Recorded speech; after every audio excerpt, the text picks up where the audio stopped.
live. Yay! We got Craig on here already We and got John Doe. Craig and John, sorry. Hey guys, how's it going?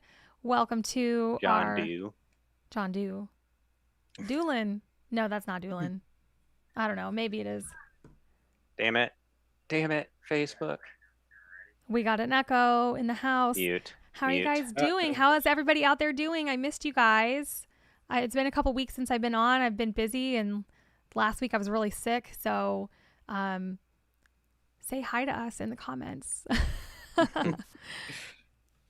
I'm like arranging my screen so I can see everything, but I'm glad that we've got Craig on here because he was one of the patrons that submitted a topic for this evening. So we're going to be doing a Craig topic later on. Nice.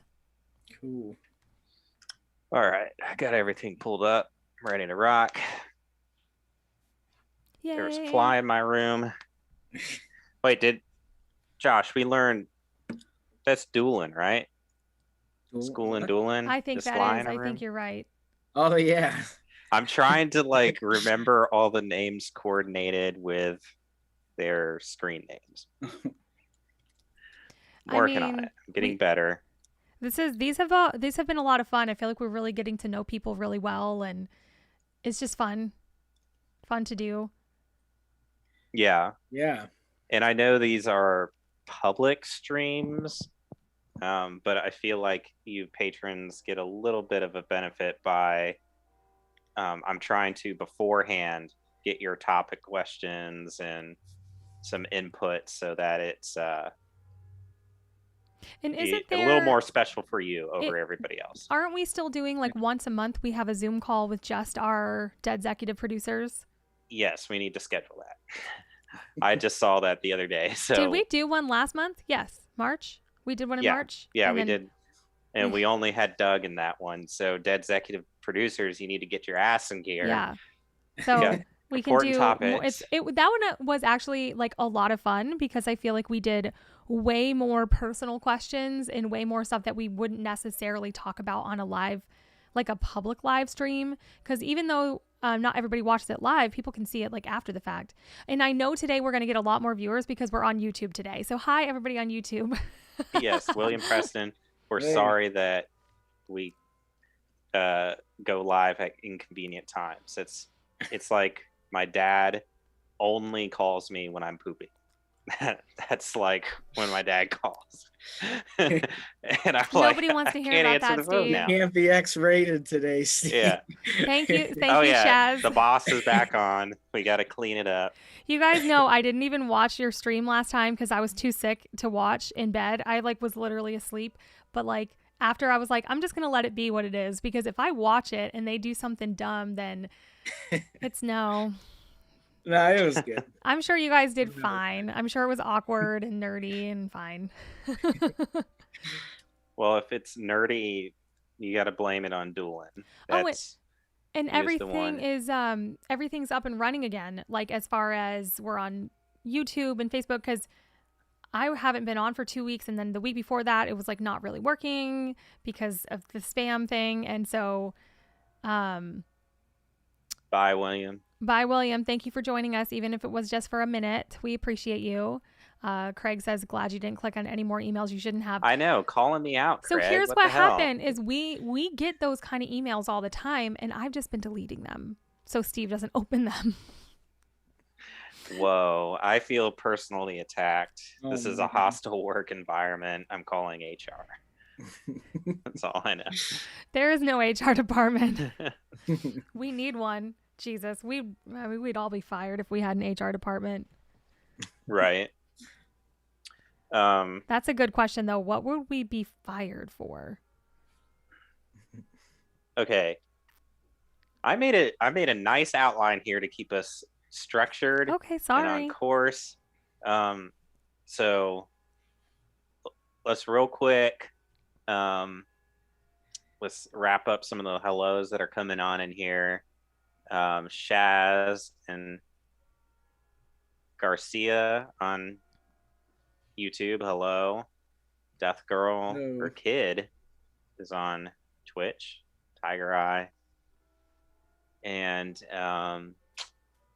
Craig is calling me out, the bastard. And we've got Matt Lewis on Facebook and John. Matt, I am the current bass player. We're just going to hire people for shows and tours. We're going to stick to being the lean, mean 4 band member team. So first on the agenda, let's just jump into it with some just introductory stuff. So it's been 2 weeks since we've seen TJ. Josh and I'm back. We were on last week, so let's just go around real quick and everybody update everyone on the goings on. Anything fun happened since the last time you were on a stream? What's new in the world of TJ, Josh, and myself? TJ, go, because you have the longest time frame. Yeah. You have us time frames, or it's been 2 weeks. You've been absent the longest. I know. So a lot's been going on. My mom was in town, and we were doing a bunch of wedding planning stuff. As most of you guys know, I am getting married in less than a month. So planning a big old-fashioned wedding with like seating chart and all of that stuff. So, and actually today I was working on like table numbers and just like little arts and crafts, things like that. I'm very excited about that. But so I had to miss the stream because mom was in town, so I was doing family time. And then last week, Jordan and I got our second COVID shot, which if you can get one, please do get one. I think it's the right thing to do. If not, whatever. You don't really want to get into that, but I do think it's the best thing to do. And I want to let you guys know that I got one. I feel great. I'm really excited to be traveling, going on my honeymoon and all these things. And I don't have to worry about, spreading COVID, but we got some really bad side effects. So we were literally in bed all day. Like the worst, probably like some of the worst. And I can only imagine we felt like for about a day what people with COVID actually feel like, because it was horrible.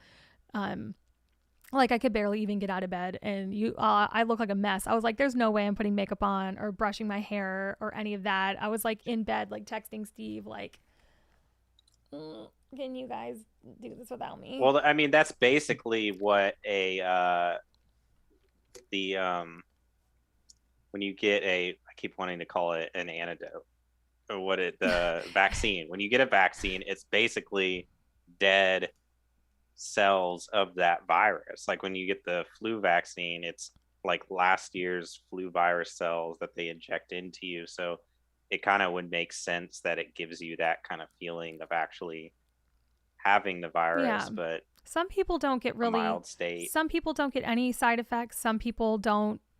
It's not like it, gives it to you or anything like that. But I've known a bunch of people who've gotten this bad side effects and a bunch of people who haven't. So that's what's new with me, and I'm very excited to be chatting with you guys today, and very excited to be back on the stream. Well, great. Josh, hanging out with Josh. Real quick before you start, hello Steven and Max on YouTube. Thanks for watching from Germany. It's probably pretty late for you right now.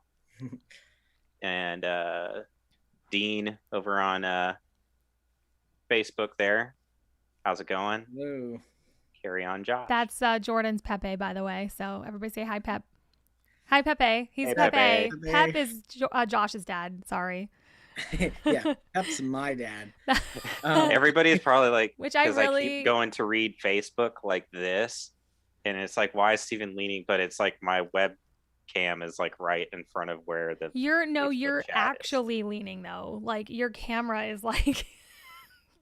Yeah, I was like, why am I straight up and down, but my whole room is like background crooked or something? It's really weird. By the way, is that a webcam? Because you look amazing. Yeah, it's what I've been using to stream for gaming. Dude, send me a link. Buy a couple for the band. Use the. Yeah, I'll look it up on Amazon. They're actually super cheap. You look so good. Like we look so grainy. Wow. Thanks. Yeah, we can get everybody one. It's fine. They're like $60. Better streams. Better streams, guys. More patrons means better streams. Yeah. Yay. Right. Patreon.com/the Nearly Deads. Josh, we keep cutting you off. And go. Okay. Well, actually, first I can second the whole second vaccine thing because it made me really sick. I'm so Like for glad you like got one though. 2 days. Yeah. So I'm fully vaccinated. So woohoo! Yay! Um, but yeah, I guess in the week I got school, so that keeps me busy. I'm working on a case study. But then I'm also working on some cool jazzy stuff for some upcoming things and stuff happening. I don't know how much we're supposed to say. You can say But it all, Josh. well, yeah, the acoustic album. So we're doing some cool little different direction stuff. So being extremely experimental, I guess, like the first one. So, but yeah, I don't know. That's about it that I've done in a week. But Yeah, we updated about a week ago, so that we didn't have as much to talk about. But I don't know. I guess I had a few things happen in the past week since I got my first shot on Saturday, and so my next one is coming up in a little bit. And yeah, the first one's not bad at all. It just made my arm a little sore.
Oh.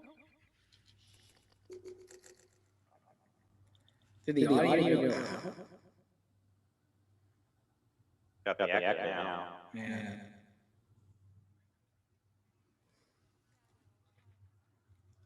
Yes, the audio went out, and now we have this.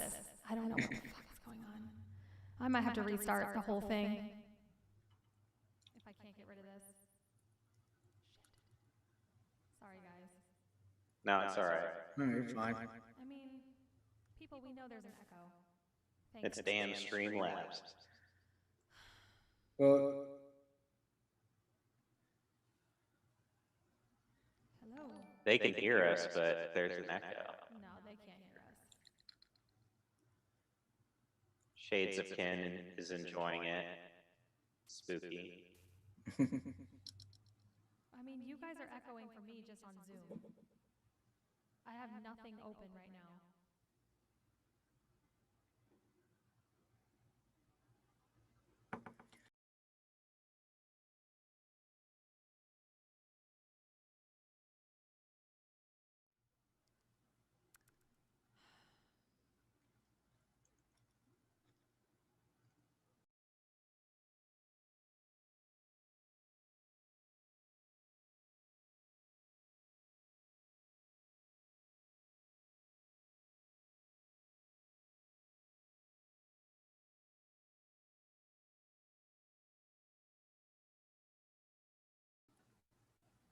And the guy, okay.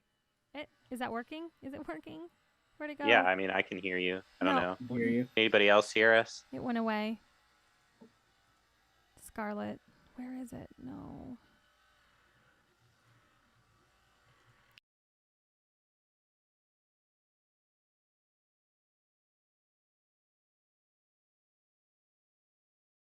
Add source.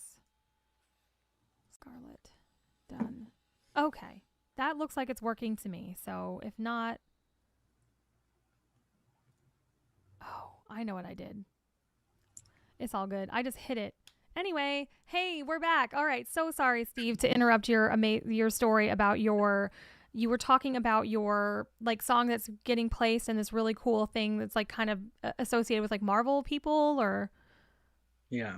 Yeah, it's not really anything me as an individual. It's uh, a lot of times throughout the year, different people will put on 48-hour film festivals, and it's just a weekend where people nationally they give a topic for everyone or like a theme, and then all these teams around the country have 48 hours to shoot, edit, and put together a short film. And so I was in one of the groups, and but this particular one is being hosted by the Russo brothers who directed a lot of the Marvel films, and it's not like cash prize or anything like that. The prize is the top films are being shown at a theater kind of film festival thing that the Russo brothers are hosting later on. So if um, you guys kind of get into the top, then you'll be shown at that. yeah. Cool. And so I did the Cool. music for the film. So that would just be cool to have the Russo brothers play a film that I did stuff on. Cool. But that was fun. Yeah, and then I was saying on Monday I got Doug and a few people that watched the gaming streams with me. We finished Resident Evil 7. So we beat it Monday. Made it Nice. through. We had a good time. They watched me suck. They watched me die. And then eventually I beat it. So I did that. And now we're here on Wednesday. Yay. Ooh. Oh, Steven on YouTube said he did one of the ones in Tampa, the 48-hour film festivals. Yeah, there's a Nashville one too that I do almost every year, and it is fun. But it kind of reminds me, I kind of like the time limit because it makes me think of being in college and procrastinating and doing my paper the night before it's due. I just feel like I work better under pressure than like, because if I have a long deadline, I'm just gonna kind of piddle around. But it's like if I know I have this limited time frame, I'm gonna nose to the grindstone, and I feel like the creativity just burst at that point. But anyway, so that was introductions. On Patreon, I've been doing polls and connecting with our patrons to see what kind of topics and things they want from us on the stream. So in the poll, the highest voted was to have lighthearted, fun topics. So we're going to do a variety, but we're going to start out this stream with lighthearted, fun topics because that's what people want. Did they pick some or? Well, they gave us some topics, but I'm going to do the patron topics later. We'll get to those specific ones later because some of those are heavy and band related. But basically, I said in general, do you want lighthearted, serious, or band related? And lighthearted won out by a long shot. But then I also said, comment if you have specific ones. So to start out, so I have two fun topics. And the first one, Mortal Kombat comes out this weekend. So pick your fighter, and then I want to hear the craziest fatality that you can come up with in your head. Okay, cool. I like that. I just want to cool. say a quick hello to M Music Night on YouTube. Thank you for watching and hanging out with us. I'm gonna look like such a goob because I'm like I don't know any of the fighters' names. I always just pick the girl. I don't either. So there's a couple girls, and one of them's a badass. Is it Chun? Am I Katana? thinking of Chun-Li? No. That Chun-Li is Street Fighter, right? Oh, I'm pretty sure. Mortal Kombat. Katana is one of the girls, and That she's sounds probably the right. most famous in Um, Mortal Kombat. And then Mortal Kombat. Sonya Blade is like the blonde girl. I always like the girl. She has like a long black ponytail and she kind of like whips it around. I haven't played probably Mortal Yeah, that's Kombat. Street Fighter for sure. Oh, my bad. All right. So, like, when I was young, I was in roller skating, and at the roller rink, there was video games, and that was where I normally was. Actually, it was more so my sister that was in the roller skating. Um, she would like competitively like roller skate and dance and stuff like that, kind of like figure skating, only on wheels and not on ice. So anyway, that's like where I feel like my whole love of gaming started because I had to kill a lot of time. My family would like drag me to all of her meets, all of her stuff. And like I skated for a little bit, but I wasn't really as passionate about it as my sister was. And she was amazing at it. She was a national champion and did a lot of things with it. But I was always playing the claw machine at the roller rink. So you get like your nachos and then, the snack bar. It was like always so much fun, man. Like they don't really do that kind of stuff anymore. Like nobody really goes to roller rinks anymore unless it's like a novelty. But they definitely had, I guess it was Street Fighter, but I thought it was Mortal Kombat. I think they had both. And they had the Ninja Turtles game. Yeah, I And love that that game. one's so good. Arcade, I guess those are called arcade games, with a little Yeah. joystick. That's not like a pinball machine, it's like an arcade machine. And then they had a Simpsons one too, I think. I don't know, but I remember just Yeah. like you just button mash.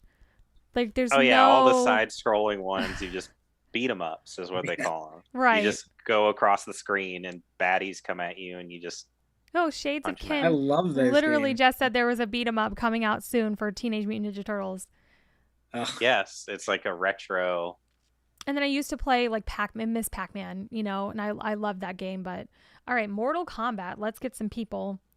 I don't. Oh, Josh, man. while she's looking, do you have any? well, I mean, I'm just gonna say Scorpion is my favorite. I mean, he's cool. Like you can't not like him. But I don't. Do you mean like create our own, No. I'm just saying, like, or if you like were gonna pick a character that's gonna be your like fighter, like it'd be your Scorpion. champion. You pick Yeah. one. You pick one fighter. That's your champion. But I was saying, create your own fatality. Like, See, that's get crazy with it. Just think of That's something crazy. just obnoxious. Oh, And let's see. He whips his thing his and thing. throws them in the air. And how graphic we gonna get here? Dude, you can get as graphic Yeah. as you want. This movie's rated R, so I mean, it's probably really violent I'll, if it's rated R. look, I'll fuse it. You know how? Okay. You know how? This is probably super dumb, but you know how they had the Mortal Kombat and DC thing going on? This is going to be Mortal Kombat and MonsterVerse thing going on. okay. Scorpion zips them up in the air, and Godzilla atomic breasts them to death.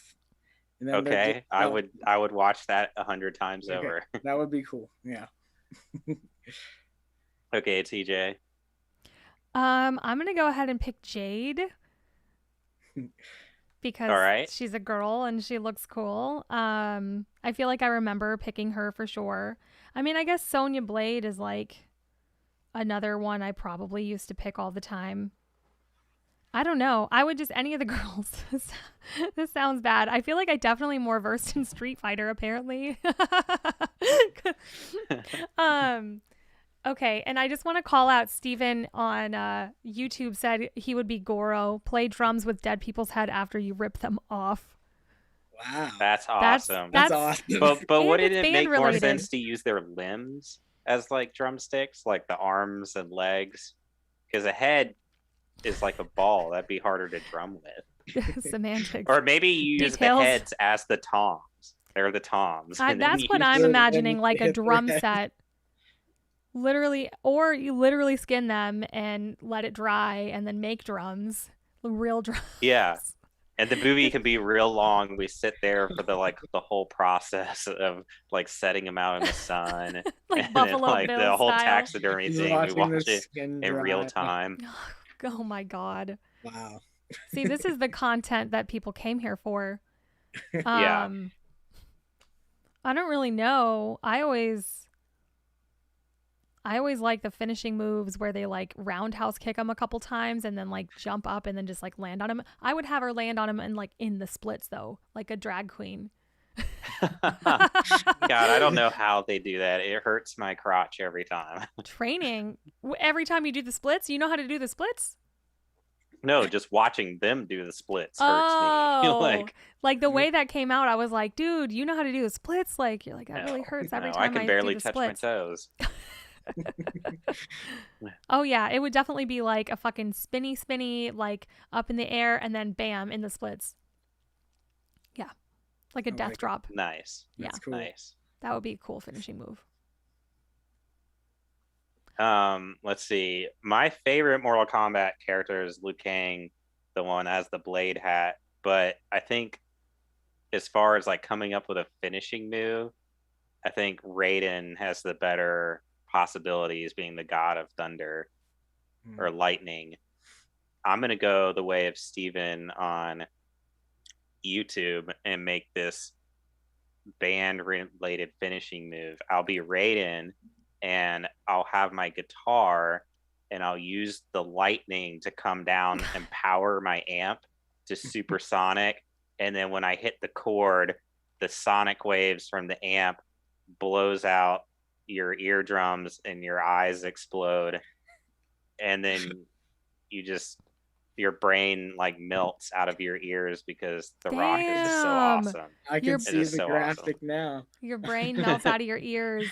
Yeah, your face Damn. basically looks like Raiders of the Lost Ark because The Rock is just so epic. How do from you my get God it? Thunder. How do you get it to just do that one person and not everybody else around?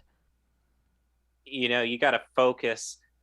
You can focus sound waves. Like kind of like a megaphone. If you're standing in front of it, it's loud, but if you're behind or on the sides, Kind of like a thum. yeah. Yeah. Okay, so don't get in the way.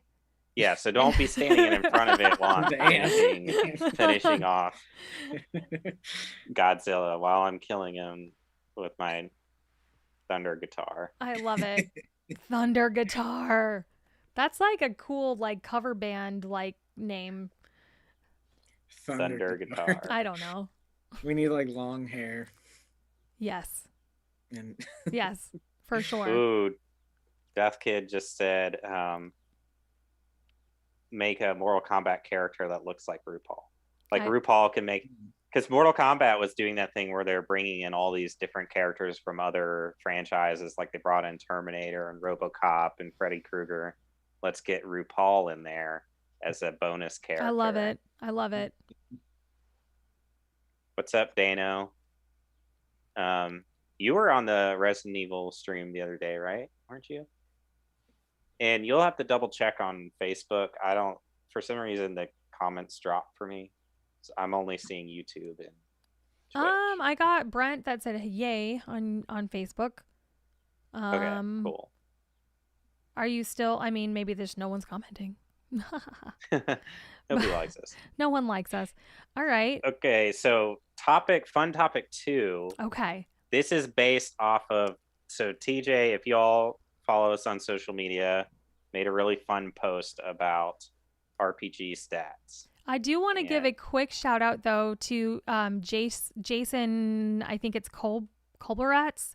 I don't know. It's one of our fans. I'm friends with him on Facebook, and he posted this originally, and it was originally in a Skyrim like Facebook group. So I obviously did not come up with the meme. I just want to give some credit where credit is due. Oh, okay. Okay, so yeah, not a TJ created meme, but shared by TJ. Are we actually live on Facebook? People are saying they're not getting notifications. We have to be. I don't know. It's the video. Yeah, I'm watching the video. I just yeah, the video's on. Okay, cool. Well, I don't know why it's not sending notifications out, or I don't really know how that works for Facebook, but I think. if you were subscribed for notifications before, you might want to just double check it because we we went through some stuff where we had to like change a bunch of our settings on our Facebook page because of the hack. So I would just I feel like it just reset something. So we are definitely glad that you're here and that you got the notification. So yeah, on to topic number 2. Yeah, Shades of Kin was originally on Facebook, he said. Now he's on Twitch. Twitch is the better way to watch anyways. It's more fun what's that up, way. Chaotic Games? We're glad you love us. And White Wolf's Bushcraft and Survival Skills. I love that name. And make sure you guys subscribe to us on Twitch, the Nearly Dead's live on Twitch. It's a lot of fun over there, and it does help support the stream. Thank you to Mike for subscribing for 2 months in a row. Yay! Yeah, and you can watch these and watch us game. TJ Games. She's doing wedding stuff now. It's been so a once while. she gets back from It's the been a wedding, just get prepared because there's all kinds of games coming out that TJ can be playing. I'm ready for a new game. Don't tell Animal Mass Crossing I said Effect that. Remastered Trilogy is coming out soon, so I'm stoked about that. Anyway, so topic number 2, speaking of video games, speaking of RPGs and leveling up, I wanted to connect her post to kind of a band related thing. So let's all imagine that we're in a kind of band builder simulator RPG thing. So it's almost like a video game Sim where you become City, a Sims band, or something, but Okay. for bands. but so, you become a band. Or yeah, you have so to be you're good. a character. You're a character in this MMO RPG band thing. What are the stats that you're leveling up for your band character? And TJ, like for instance, you're the singer in the Nearly Deads, but this is a game. You don't have to be the singer. You could be a drummer if you wanted to in this Right. RPG. Ooh, what would I do instead of? I think I would like to be a drummer.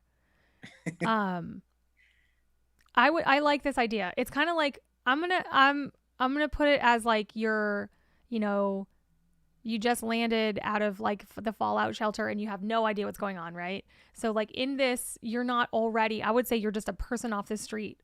You're not like, or you're just like a person who just landed on your deserted island, like in Animal Crossing. You have nothing.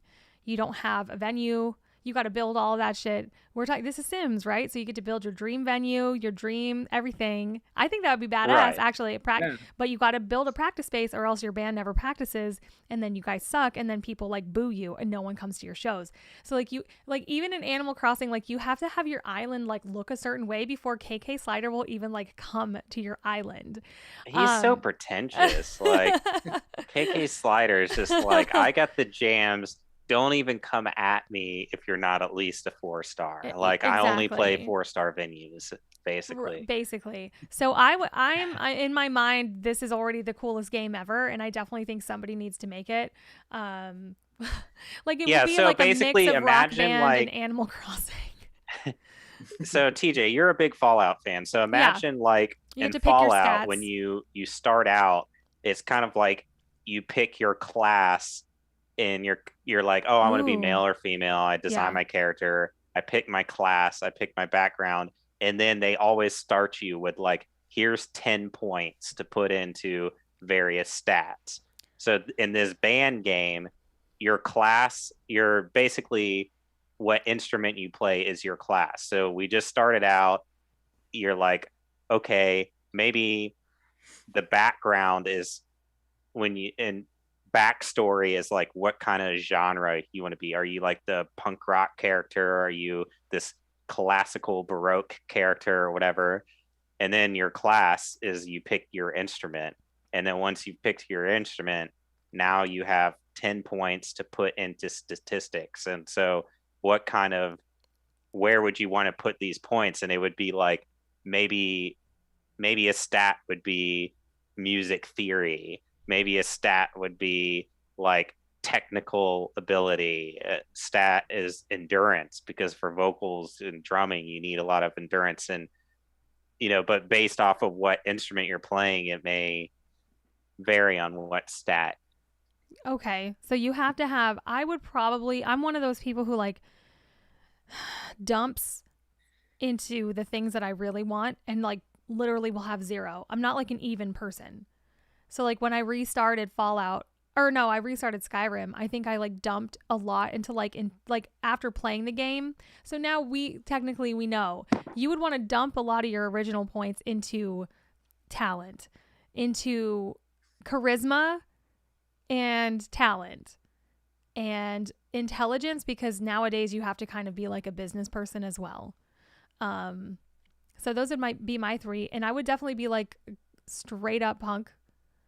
So yeah, it might be even fun to play with like all 10 charisma and like no talent. Yeah, I was saying that could be an option, because Like then you got bands out there. I'd be like Iggy Pop. No, I'm not saying that he's no talent. You'd be like Blink 182, where you're just twisted. riding off of your social personality, but not actually being able to write a song or perform or anything. Dude, no, they're so good. They're so talented. What the?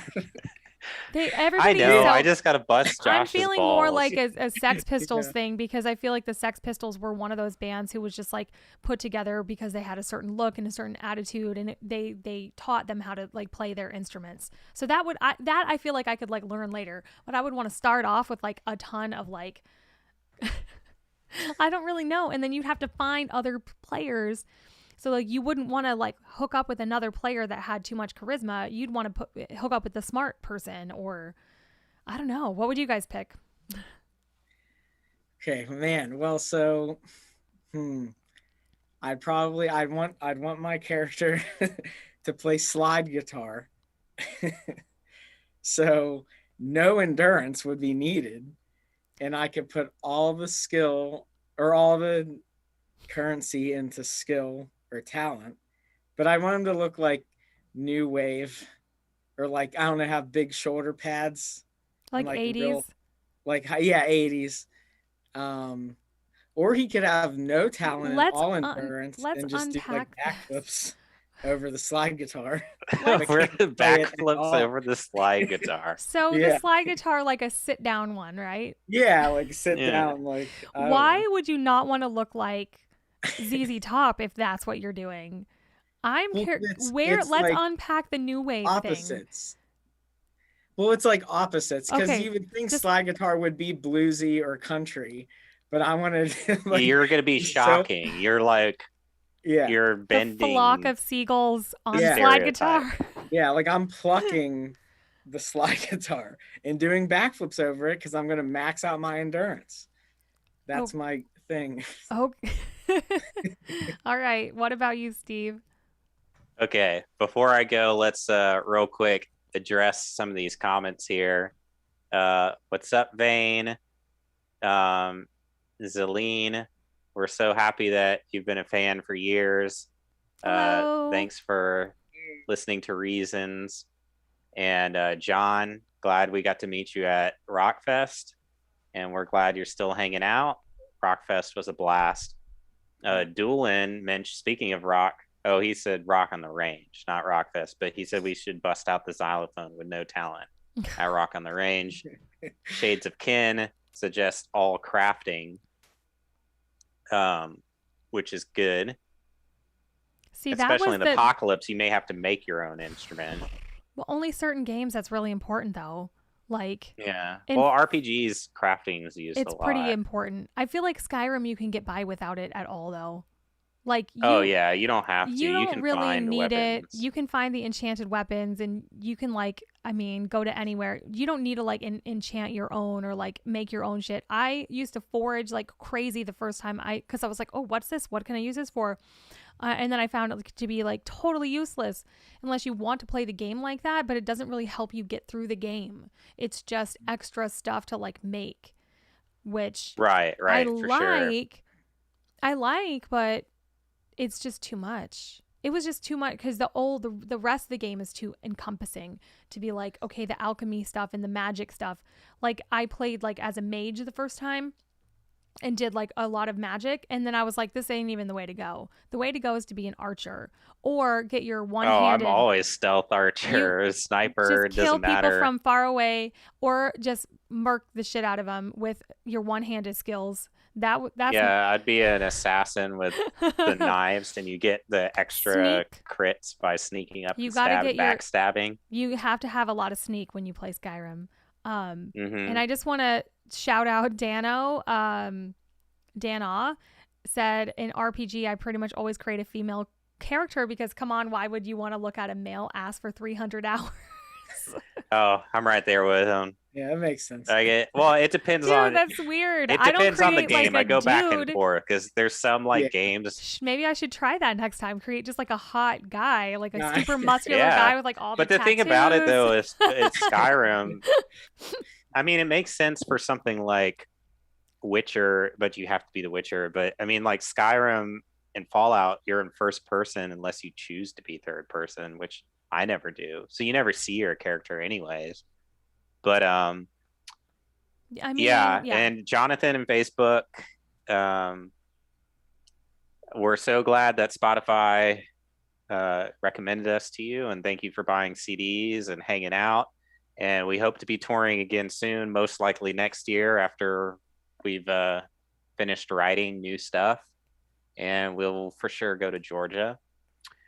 So my character is predictable, but I'm gonna go for it. Josh said synthwave.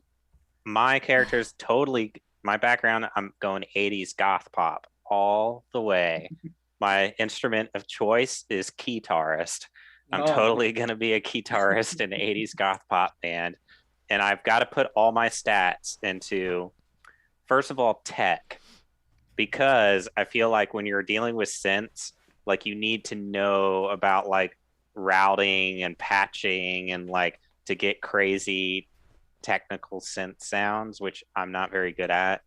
So I would do that. I would put no points into talent because my guitar is going to have the lights that show me where to press the buttons. No points into Just talent. follow I feel along. like that's a mistake. No, I got the lights. I don't need the talent. The lights on my guitar tell me exactly which ones to press, when to press it. It's basically Guitar Hero. And so I'm putting my points into tech so I can build out my synth guitar. I got to put my points into charisma and like fashion because I got to look glam. I got to like look the part. You could definitely use some best more hair. points in fashion. Yes, for sure. Like get that all boosted up. And then let's see. I need some points into endurance because the whole point of having the guitar is not standing there. I got to like go up and down the stage and like crowd surf with my guitar. Mm-hmm. I think that's my character. That's where I'm going with it. Nice. I love that you guys gave yourself like more stage presence Than talent. than talent.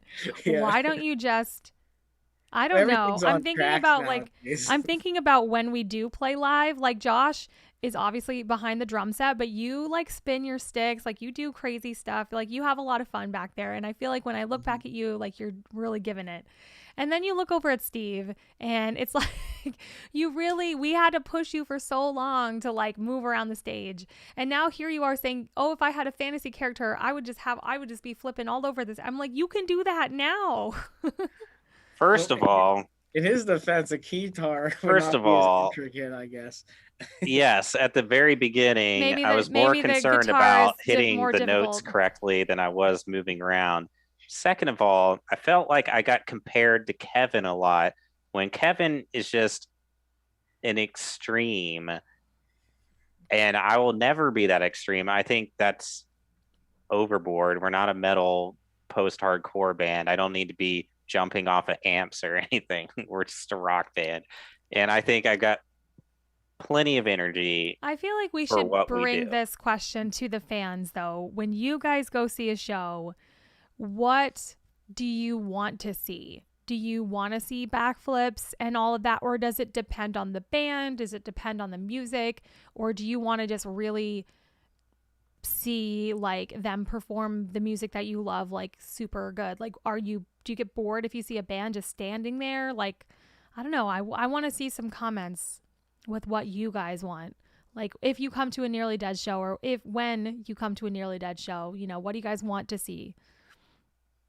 Because we move around a lot. We have a lot of fun. I mean, Steve, you don't not move around at all. Javier is the one like barely moves at all. His feet are like glued to the stage. Yeah, I think the point though is kind of like what you said, because this has always been a debate for us. And when people in the band criticize me not moving around, my rebuttal is always the bands I watch, the bands that inspire me, they don't move around. Deftones is heavy, heavy music. Their guitarist and bass player literally just stand there and play the whole time. They've got 3 rugs on the ground. They each have their rug. The guitarist and bass player stand in front of their pedal. They headbang maybe, and they play. And Chino kind of goes back and forth across the stage and sings.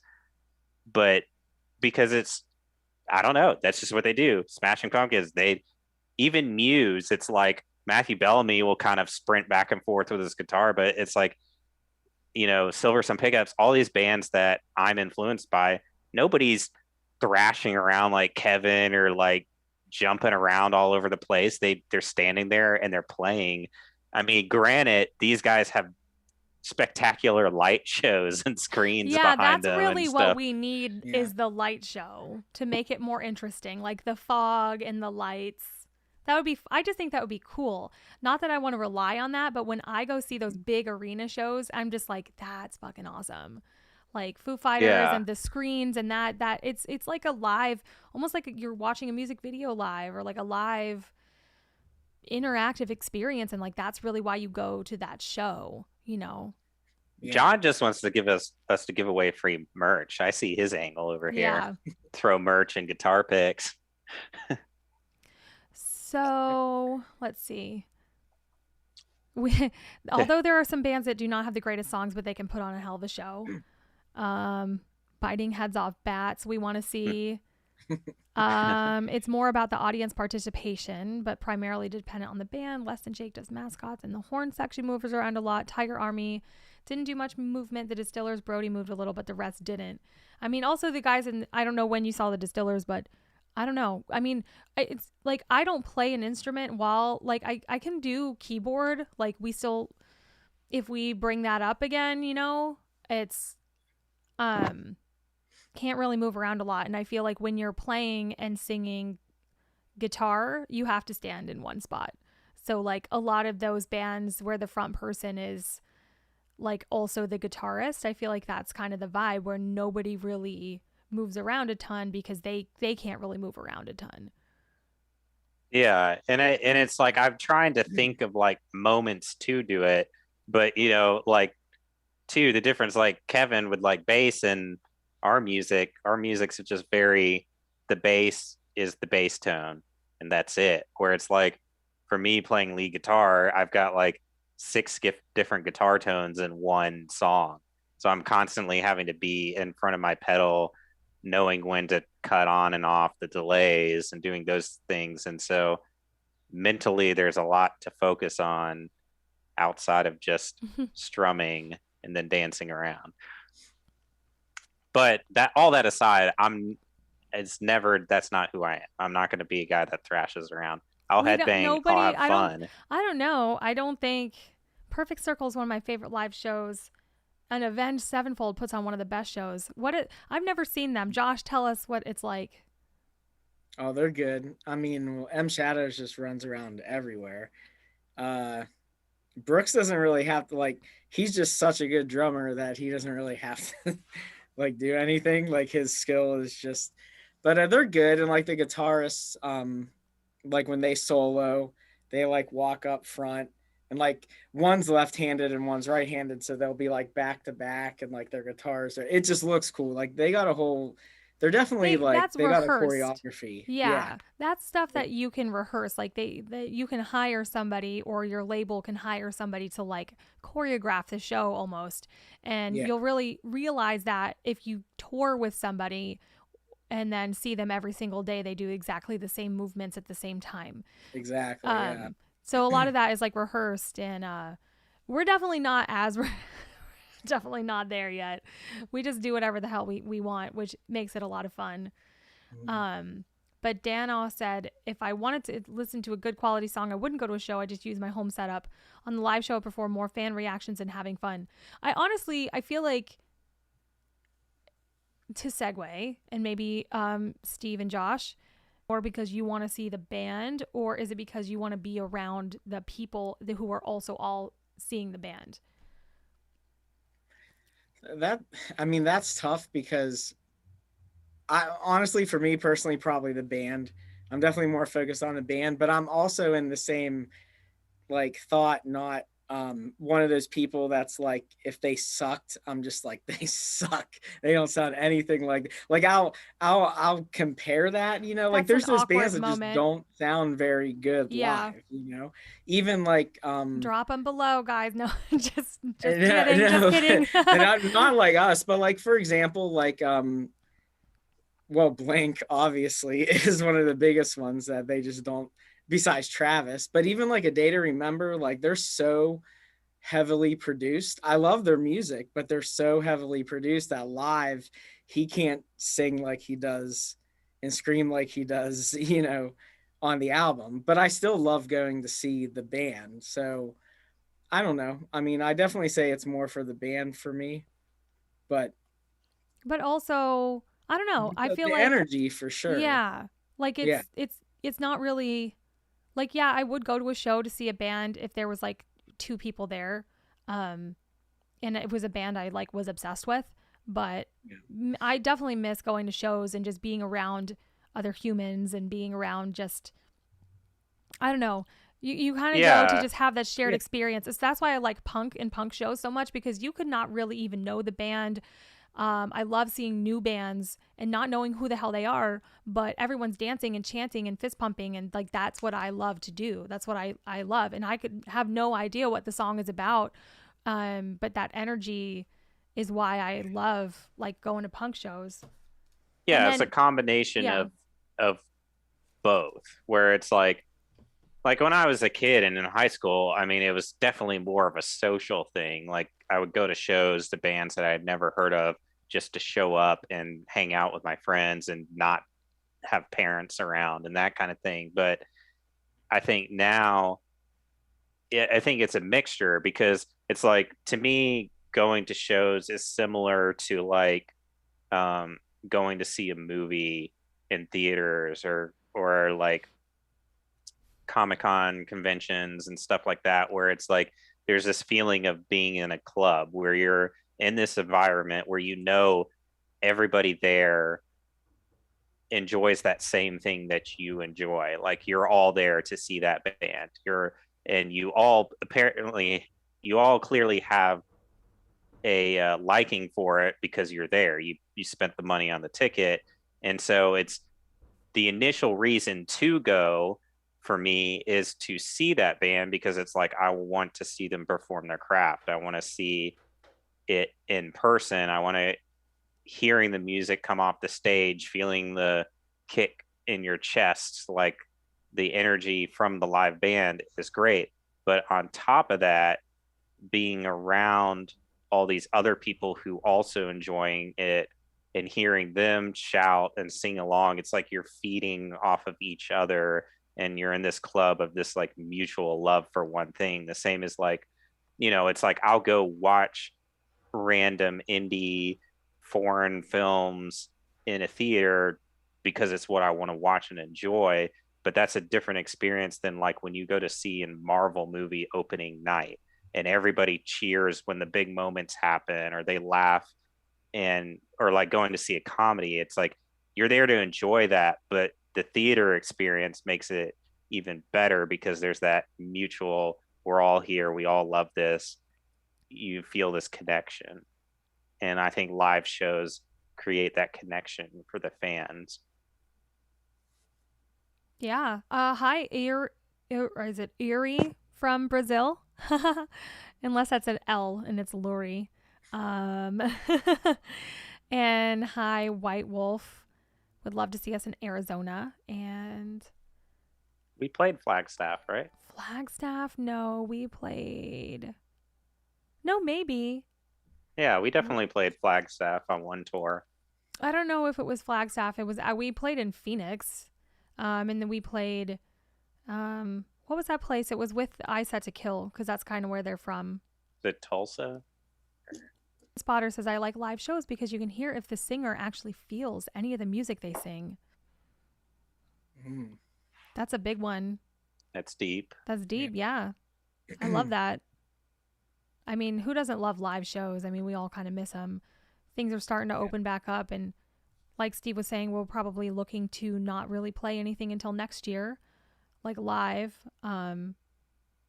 And I think that's the right way to go. I'm not ready. I mean, like, I miss it, but I'm not like ready yet. I want to finish some new songs and like practice.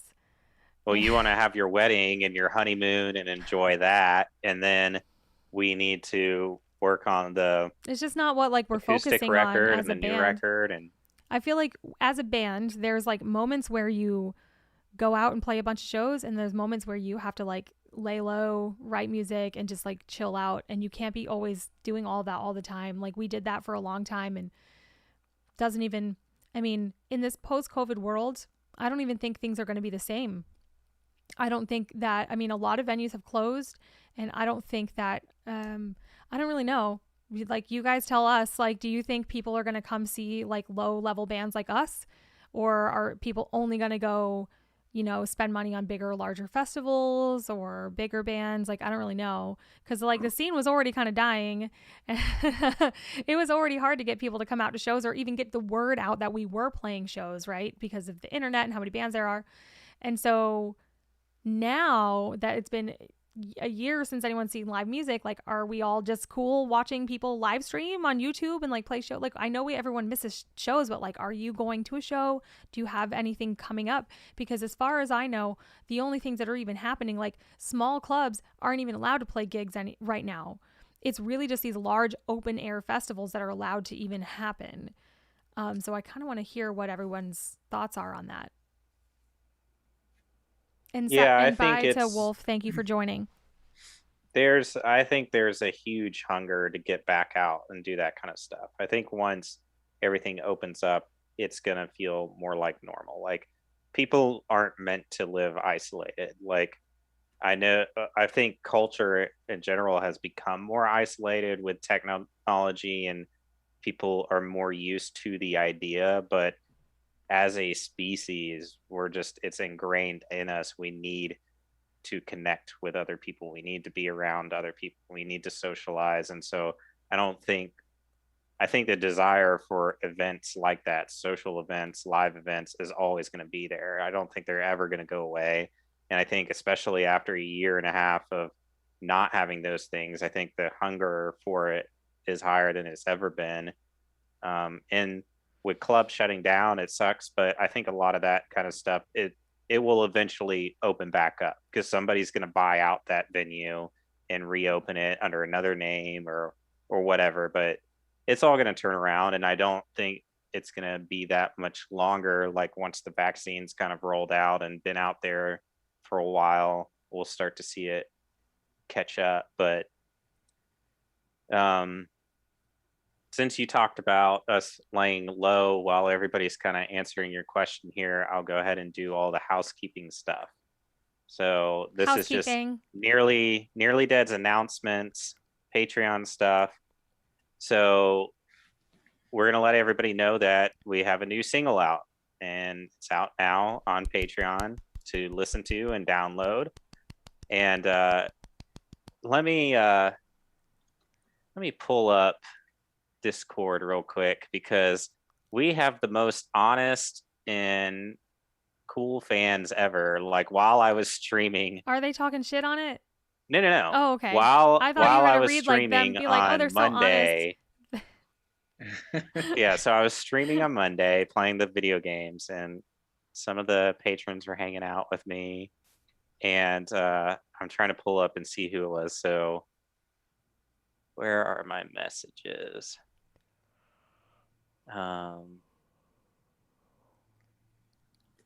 Yeah, it was Dano. Is he still on here on Twitch? I think so. Yeah. So he's watching me play games, and he goes, "Hey, Steven, do you mind if I direct message you on Discord?" I was like, "Sure." He's like, "I noticed something on Patreon, and I think it was a mistake. I didn't think you meant to do it." And I was like, "Okay, what's the deal?" And so he messages me, and he goes, "So I'm a $3 tier, and I noticed, I'm pretty sure that the $3 tier is only supposed to be able to listen, and the $5 tier is the one that you have another post separate for them to download the songs." Well, he's like, on the post that you did to stream for the $3 tier, like, I can just right click and download the song. So I can download it too. He's like, "I don't think you meant to do that." So I appreciated that he was like honest enough to let us know about our slip up, but I was just like, whatever, I guess everybody gets this one. So if you all sign up for the $3 tier this month, you get to download the new single. I thought if you uploaded it to the post, it was just press play and listen, that you had to put it in the attachments to download it, because on the other post I put it in the attachments. But I guess uploading it at all, anybody can right click. So in the future, the $3 tier is going to get a SoundCloud link. But yeah, so he brought that to my attention. And so then this who month, gets this single, the download? $5 and up tier? Yeah, So $5 that's up pretty tier cool. gets a wave in MP3. $5 a month, guys. And Big- the link is right here. Patreon.com/thenearlydeads. $5 a month is all it takes. And it helps us out a lot. It really means a lot to us. And you get the song for free. So if your guys aren't a part of the Patreon, join right now. And you can download our brand new song, Believer, for free. Or for $5 a month. And really so for far, free, people are really but, liking this is a it. perk. And it's not out to the public yet. So that's the big No. thing. It's not out to the public yet. it will be released to the public at the end of May. So if you want to listen to it now, you got to be one of our super awesome patrons. Oh, I thought you said June. Well, that first, June I guess 4th. The end of May, beginning of June. That like first weekend in June, I guess. A perfect sad, slow song for your summer soundtrack. Speaking of awesome patrons who tell us when we screw stuff up, I'm going to do two things at once. One, we're going to shout out our super awesome producer patrons that like give us something a little extra each month. How much is the and at the same time, tier? these producers, not only do they get this special awesome shout out, but they also get to go into a raffle for exclusive prizes. And this month, we're raffling off a piece of artwork Hoppy did. So as I shout people out, I'm going to take their name and I'm going to fold it up and put it in the hat for the raffle. And we're going to draw and see who wins here live. So Jackson, he's been a producer for a while. Thank you, sir. Woohoo. Craig Karen. Woohoo. Thank you. You're going in the hat. Yeah. We got Craig Baruki. Baruki. Craig. I'm pronouncing it wrong, I'm sure. Patty, of course. What's up, Patty? Bill Ford. Thank you, sir. You're going in the hat. Woo. Then we also got John KNL or KNC. Nice. Thank you. Paul Chiaffi, super awesome dead executive producer. And Bobby is going in there.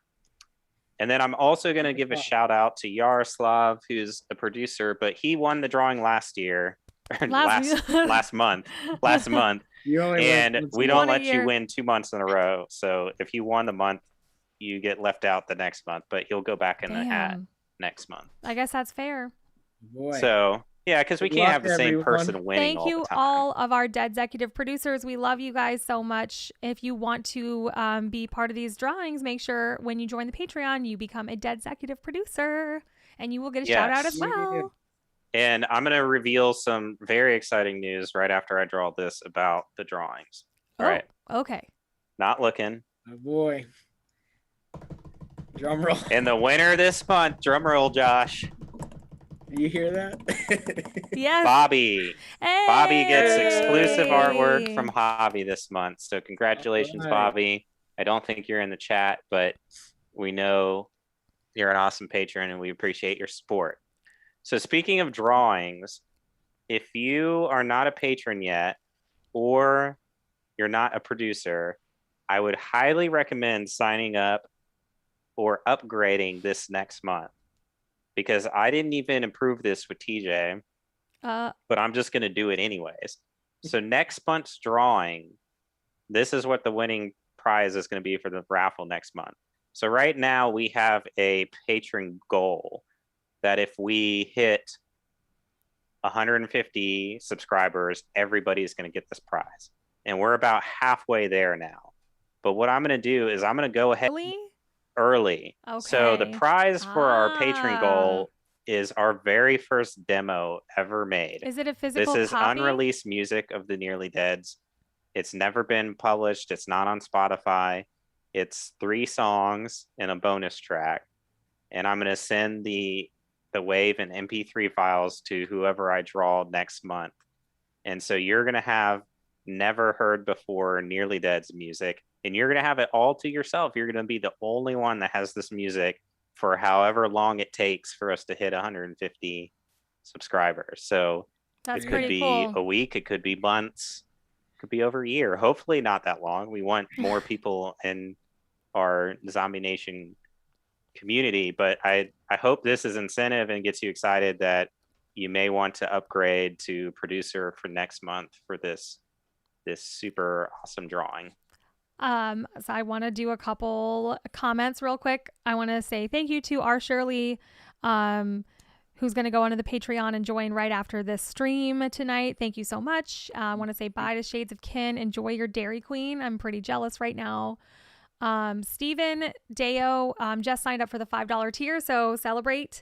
Thank you, Stephen, for joining our Patreon.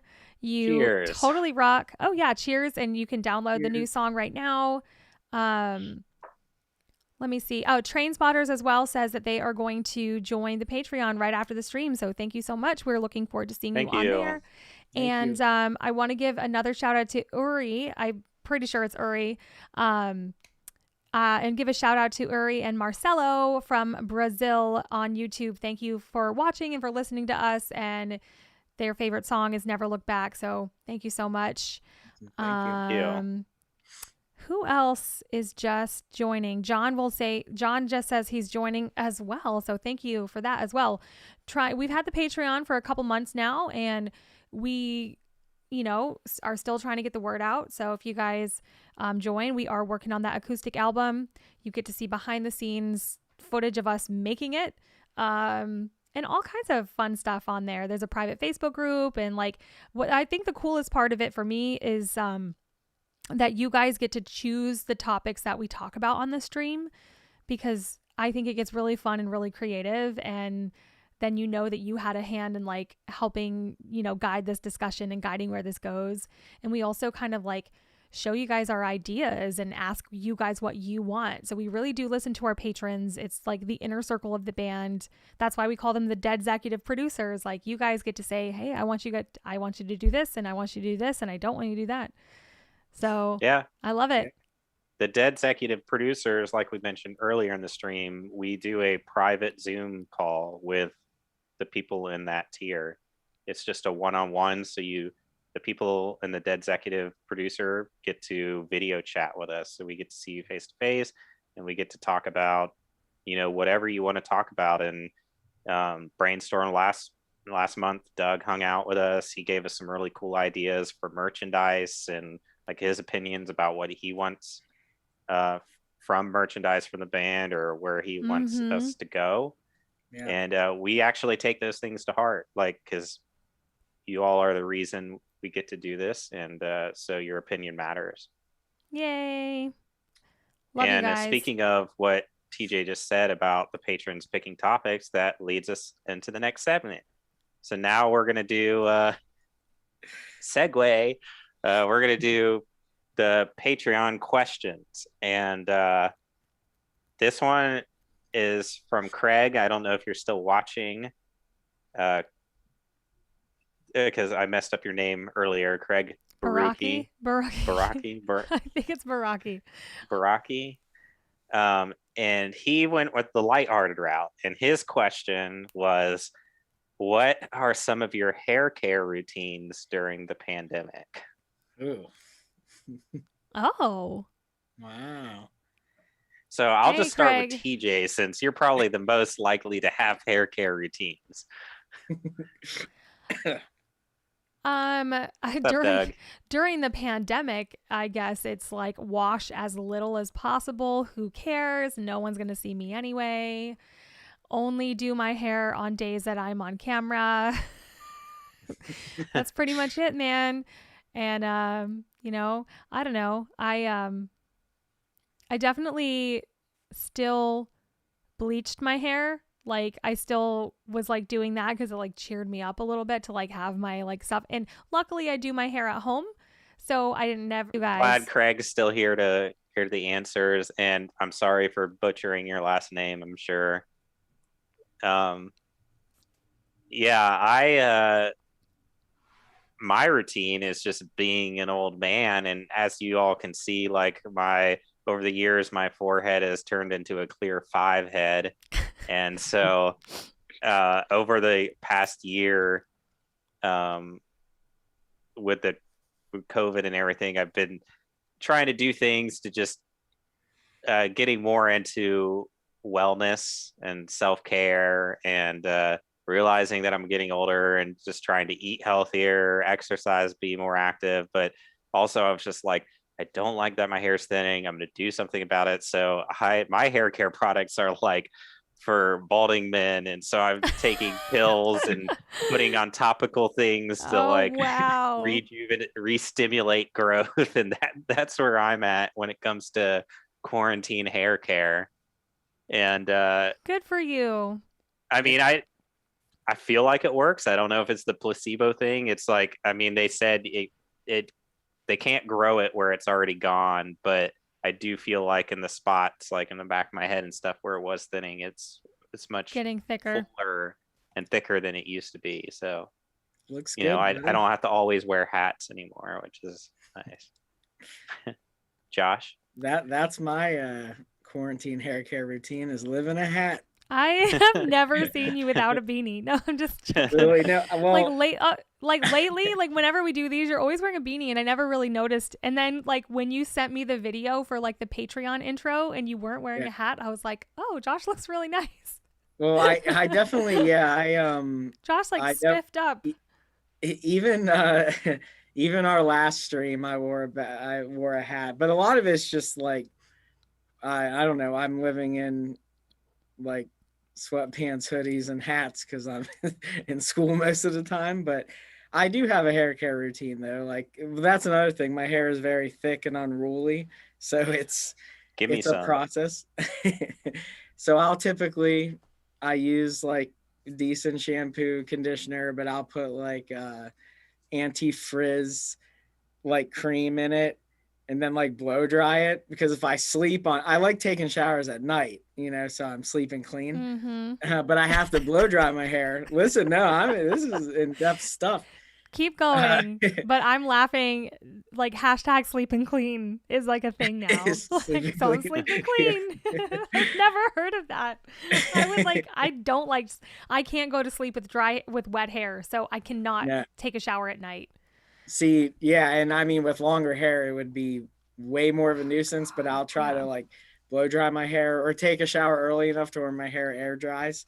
But I'll put like anti-frizz stuff in, and then that's it. So I can sometimes make my hair look nice, but it takes work. I like that you went into it though. Like, yeah, I have an extensive. I feel like years ago, like I used to just suave whatever cheapest whatever because we were broken on the road all the time. But now it's definitely like it's really important to like spend the extra money on the nicer shampoo, conditioner stuff. And it's like oh god, it's making us all sound so old because we're like, oh, it's worth it though. Yeah, I was telling my friend the other day, I was like, it really, it's so and your weird hair when is I so was much healthier, and you're like, oh shit, I wonder why, because I bought like the I used to, $30 like, shampoo. yeah, I was like, I used to go to work and like save up money to buy video games and Pokemon cards, and it's like now I'm like saving up to buy facial creams and like hair restoration products and like Yeah, that's where we are. yeah. Which is funny. Thanks, Steven, for signing up and downloading the song. We hope you enjoy it. Thank you. And yeah, disconcerting is definitely where I'm at. So I'm right there with you, brother. Disconcerting hairlines. Surely, I'm the only one that lives in Murfreesboro. We're kind of spread out, and no, the Nearly Deads didn't form until 2011. So we would not have played any shows in Nashville at that time. Yeah, no, not in Nashville for sure. Craig went through chemo last year, so hope you are feeling better, Craig, and thank you for sharing that story with us. And is kind of battling with some gray hair and wants youthful hair back. So thank you for sharing that story with us. And I don't know, maybe Steve can give you some tips. I don't know. Well, there's always hats. all I know there's always is Nearly Dead hats. We live in a good time for that. Like, I mean, we live in that time where if you have the money to spend, I think you can pretty much fix anything. Like I said, the products that I'm using, I don't know. You said it's thin. So if you still have hair in those sections, it will help like thicken those areas. But I don't know how thin it is. But they tell you with these products that it won't bring it back. But if you do want to do that, a lot of these medical procedures, cosmetic surgeries they do now are so advanced. Like my uncle got plugs in the 80s, and I didn't know until he told me that he had them. So I mean, if it looked that good at that time, or he pulled it off at that time, like the technology they have now for grafting hair and like using Are you gonna get that? stimulation. I'm like trying to picture, because we're so used to seeing you like this. I'd be like, one day Steve just has a fucking full ass. What would we do? Yeah. What would you look like? I want to put you in like one of those apps to just see what you would look like. Just look at my older photos when I had the long hair, like the long bangs and stuff. Your hairline was always like this though, and you just like brushed it forward. It wasn't a comb over, it was like a comb forward, because like we were allowed to be like emo looking, you know. I had a bowl cut in high school. But anyways, if you have the money to spend, there's things that you could do to get hair. Celebrities do it all the time. You see some celebrities, they're like, man, 20 years ago they were kind of thinning, and now this latest photo they got this I would say also like to just I would also say to just embrace it, you know. Pull the Billy Corgan. Bald is beautiful on some people. Bald is beautiful. Gray is beautiful. Silver fox. Yeah. Totally. I just think I have a weird shaped head. I don't know if I can embrace the bald. My friend Kai pulls it off very well. He has a thick beard and his bald looks good. Like me, I don't know. I'm here being like covering up my screen, be like, what would Steve look like bald? You have a really if I got to my dad's point where it's literally like the Homer Simpson where there's just like two hairs, at that point I would just embrace it and shave it. Like I'm like, Dad, why are you getting a haircut for 4 hairs on the top of your head? But Josh, what about you? I mean, you got a good little beard going on right now. Yeah, but it's not as nice as Steve got a real nice beard. I can't grow one like you, Steve. I'll swap my beard for your thick head of hair. You do have really thick hair, though. Looks like I can't. Take your hat off, Josh. Who wants to have... Take it off. It might be sticking everywhere. See, look how nice. All that hair. Look how good you look. I guess I kind of just look like... It's the Italian. Yeah, it's just this stuff over here. Yeah, no, my hair... I got... All right, you can put your hat back on. Yeah, I'm gonna... You have like this weird cowlick, but... I know. It's the hat hair. Yeah. Well, I think it's time for the next Patreon question, but first, TJ, do you want to respond to any of these comments? Let's see. Oh yeah, my hair takes forever to blow dry right now, but it's worth it. I've had short hair, long hair, everything, and I miss the short hair sometimes, but then I'm like, last time I cut my hair super short, I go never again. Oh, Craig says, I'm living for today. I really want to get my my arse out and rock. I love it.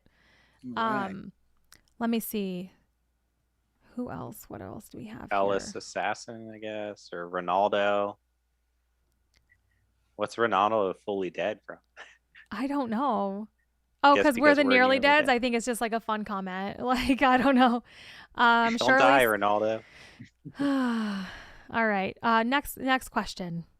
All right. Last question for the night comes from Matthew Cato. He's been a patron before as well, I think. And he had the deeper. This might be a more in-depth one. It's a two-parter. We're supposed to keep it lighthearted. Yeah, well, that was the first half. Was okay. lighthearted. The second half, we get into it. Okay, got it. Yeah, so this is where we get deep and philosophical. So it's a two-parter. And this question, Matthew Cato's question is, what inspires your art and music? Question 1. Part 2, what parts of the industry scare you? For example, is it like making mistakes or awkward situations at shows? Were the examples he gave us. So the A and B is like what inspires you and what scares you. I love that. Good questions. And shout out to Mo, who's is on Facebook right now. He said hi. What's up, Mo? What's up, Mo? Beautiful, beautiful man. By the way, everyone, Mo is the one who engineered the new single that's on Patreon right now. Yay! So check it out. When you listen to it, just imagine his fingers working the dials. So I think for me, what inspires me is just creating something that's never been before. Just beauty for the sake of beauty, art for the sake of art, music for the sake of music, singing, being able to sing for just the sake of singing. That really inspires me to keep creating. Because I don't know, I just kind of have to. And I like just making something that's new and fresh and has never been in the world, and something that's beautiful and I love that everyone has their kind of own aesthetic. Like I did these really cool collages for my patrons. I have a personal Patreon. I do this art tier, and it was really like I'm inspired by a lot of like vintagey type aesthetic and a lot of grungy and Victorian type of stuff. And anyway, like just I don't know, I could see something random that inspires me, and then I just like go with it. Whether it be like a feeling, a mood, just like, I incorporated a lot of our lyrics into my artwork. So like if I'm making something for like, You Got Me, I kind of make it look a little bit more romantic or something different like that. Or Evil Ways, it can be a little bit more chaotic. So it's fun just playing around with that. And those kind of inspire me. I think a lot of music inspires my art a lot. Even when I just paint randomly, I like always have music on, and the music I feel like always dictates what kind of art I'm about to create. And then what scares me about the industry is, I mean, definitely like, it's really weird that you have no privacy, and that everything that's ever been about you will come to light. Like say you do become famous, like somebody becomes famous or in the public eye for the first time ever, and then like everybody has all of a sudden their like every tweet they've ever tweeted, everything they've ever said, you know what I mean? That kind of scares me, because like like years ago, because of the age that we're like millennials, we didn't have the internet. You didn't have this permanent record of everything you've ever said. And then when you went online, you didn't ever think that the whole world was going to read it.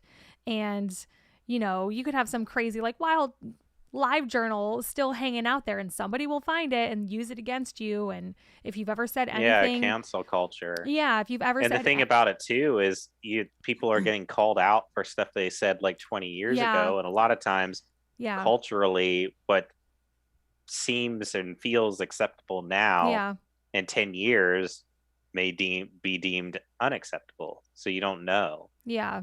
So it's kind of the thought of like, I feel like when you're in the public eye, you're always kind of on like thin ice. You always are kind of, and it sucks to, because I want to be like, fuck you if you don't like it, and this is who I am, and I'm this person, and you don't have to listen to my band or listen to my opinions.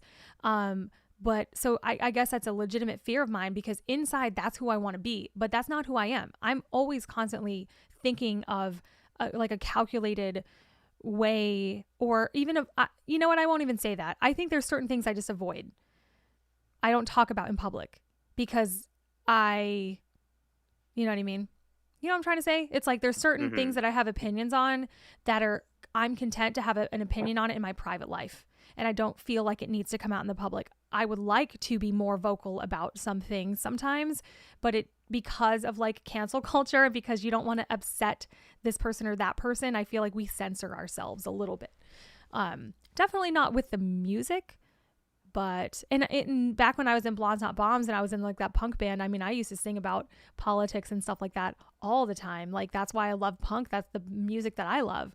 But now it just seems like, okay, we're a little bit bigger than just, my local bar band. So it's like, you got to be always conscious of like what you're putting out there. I don't know. I guess that is my legitimate fear, that one day some crazy thing that I said 20 years ago is going to like get us canceled. I don't know.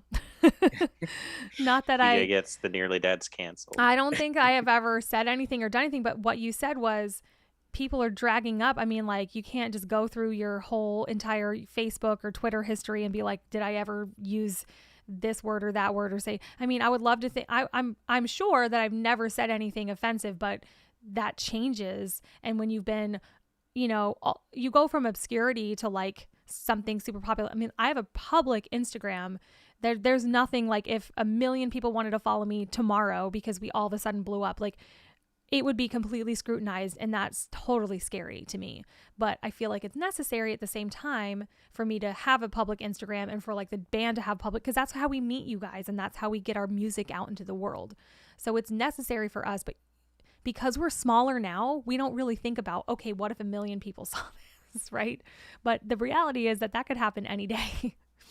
Yeah. Right. And to a certain extent, like, you hope it does, right? I want to be, big, and I want a lot of people to know who we are and listen to our music. And,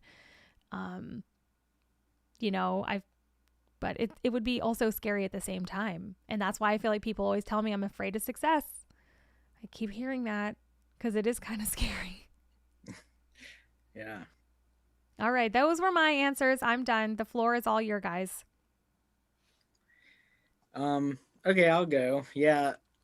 So what inspires me? I mean, I guess it's kind of everything. I think when you're a musician, you sort of just look at everything in a way, like everything I do, it all goes back to wanting to create something. So yeah, I mean, whether if it's I'm watching a movie or doing school, or like obviously listening to music is probably the biggest one, but I get inspired by everything. I don't know. I think just I was just listening to some older, like Taking Back Sunday, and I've heard their music a million times, but hearing things that I never even heard before, like when you hear something, you listen to it so much, and then you're still picking out new things, and it just inspired me. And it was specifically a drum, like a kick drum pattern that I did not even realize he ever did there, that made it almost changed the song structure to me. And it's something like I want to try, some cool thing I want to do on like one of our new songs, or even like an acoustic thing or something. But yeah, I would say I definitely get inspired by everything. I mean, I'm always thinking of something to create from anything I'm doing. That's always kind of what's on my mind. So, but I would, if I had to pinpoint like a specific thing, music is the most powerful thing. When you hear a song that like amps you up, or that you love, or a band you love, it just inspires you, because that's kind of why you wanted to do it in the first place, is because you heard these other people doing it, and you're just like, oh, I want to do that. So yeah. So that's what inspires me. I second that for sure. You like hear a badass band and you're just like, I want to do that. Yeah. Um. So, oh, what is it like? What What terrifies scares you me or What about the scares you? scares industry? you? What doesn't scare you about the music industry? I think for me, it's a lot of just like not like the unknown. Like you never really know what's right and wrong or like what you're supposed to do. Like the timing is so crazy. Um, like Oh yeah, like you you could, know, yeah. yeah. Like I mean, you know, it's such a fast paced industry. Um, and obviously the most important thing is doing what you love and doing what you're true to and that you want to do. And I guess it's kind of just hoping it matches up with what the industry wants to. Um, but I think it's just, yeah, like that kind of like mentality of like wanting to make it, but not knowing how to do it. Um, and yeah, it's just scary to me because sometimes I'll hear like the big new thing, the big new mainstream thing, and be like, okay, I get this, I understand why this is where it's at, but then a lot of times I'm like, I don't get this at all, and I don't know if it's my age or what. But I'm just like, how is this, because I don't know, I think we tend to think of, we think of the bands we grew up with and the mainstream music that we love and like listen to now and could keep listening to. And some of the music today, I don't feel like could be timeless. But maybe it isn't, just a generational thing. So, but yeah, I would say the biggest thing that scares me is just not really knowing where the industry is, what turn it's going to make. It's always Uncertain. changing. Yeah. So, yeah. I can feel that. Yeah. Get it, Josh? Good answer, sir. Thank you. Let's see. For me, uh, I think what inspires me, it, I think it changes, and I think originally what inspired me, and it still does today, but just initially is yes, other creators, other musicians, or I mean, the thing that got me to want to play music in the first place was film scores. And I think what inspires me is the emotion that I get, the feelings I get when I hear someone else's song, when I look at someone's painting, when I play a video game for the first time and see the story and the art and everything that goes by. Like when people create things, it creates an emotion for me, whether it's horror and terror or wonder and awe. And I think, especially when I was younger, watching movies, you watch these films and you get these big moments, like in Jurassic Park or something, where it's like there's no dialogue, there's no monsters, it's just a helicopter go flying over an island, and it's the camera's sweeping around, and I'm immediately inside of me, I'm like getting excited. I have this sense of adventure. And Indiana Jones, there's this sense of adventure. And I was like, why am I feeling these things? Or like, then you watch a horror movie and you're just like, the monster hasn't even come yet, but I'm already like on the edge of my seat. And it's like, why am I feeling these things? And I realized that it's the music. The music's telling you what to feel. It's telling you how to feel in this moment. And it's so, and it was, to me, that whole concept was just incredible. I was just like, I can't believe somebody can write something and make me feel something. And the same with visual art as well. And so I think that's what's always inspired me. And even listening to bands who, it's not associated with a film or anything, but you listen to an album for the first time and it's something you've never heard. And, um, whether it's instrumentally creative, um, I'm hearing techniques, sounds, and and ways of playing things that I've never heard before, or you hear a song and lyrically that connects with you and you're like, I've been through this, I can understand and I can relate. And I think it's all those things that inspire me to want to create. So ever since I started playing music or drawing or doing anything creative, it's I want to share my experiences and my feelings and give that to somebody else. Um, and so initially that's consumed everything, and now more recently life events as well have inspired my desire to create, because creativity is also sort of a therapeutic thing. It's a way to sort out the things that are going on in your life, like whether it's happy or sad things. It's like you feel those things internally. I want to express myself. I may not be able to say it in words, so I put it into music or I put it into artwork. So I think that's what inspires me.